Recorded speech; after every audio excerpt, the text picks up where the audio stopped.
Bonjour, j'aimerais protéger mes proches en leur transmettant un capital en cas de décès, mais comment choisir entre l'assurance vie et l'assurance décès? En effet, Kevin, ces deux produits sont souvent confondus, pourtant ils sont différents et ne répondent pas aux mêmes objectifs.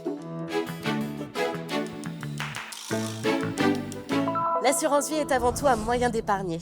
Les sommes versées sont investies dans des instruments financiers. Le souscripteur du contrat est le véritable bénéficiaire du capital. Mais en cas de décès, la clause bénéficiaire de ce contrat permet de transmettre le capital épargné aux personnes désignées. Et l'assurance décès, en revanche, n'est pas un produit d'épargne, puisqu'il s'agit d'un contrat de prévoyance qui permet de protéger financièrement ses proches en cas de décès. Dans ce type de contrat, vous payez une prime à l'assureur tous les mois. À votre décès, les bénéficiaires que vous avez désignés recevront un capital ou une rente dont les montants sont définis à la signature du contrat. Les contrats d'assurance décès peuvent être souscrits soit pour une durée limitée, l'assurance temporaire décès, soit pour toute la vie, l'assurance décès vie entière. L'assurance temporaire décès est valable jusqu'à une date fixée au contrat. Si vous décédez avant cette date, les bénéficiaires toucheront un capital ou une rente. Si vous décédez après cette date, ils ne toucheront rien, les cotisations versées sont perdues. En revanche, l'assurance décès vie entière prévoit le versement d'un capital ou d'une rente, quelle que soit la date de décès du souscripteur.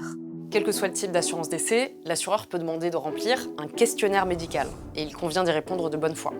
Une fausse déclaration peut avoir de lourdes conséquences, comme l'annulation du contrat. Et soyez vigilants, il existe des exclusions de garantie telles que les circonstances du décès. Dans ces situations, les bénéficiaires ne toucheront pas le capital ou la rente prévue au contrat. Chaque produit a ses avantages et ses inconvénients et il convient de bien identifier ses besoins et ses objectifs pour choisir le bon contrat. Voilà, vous savez presque tout. Pour plus d'informations, rendez-vous sur inc-conso.fr et à très vite pour un nouveau Consomag.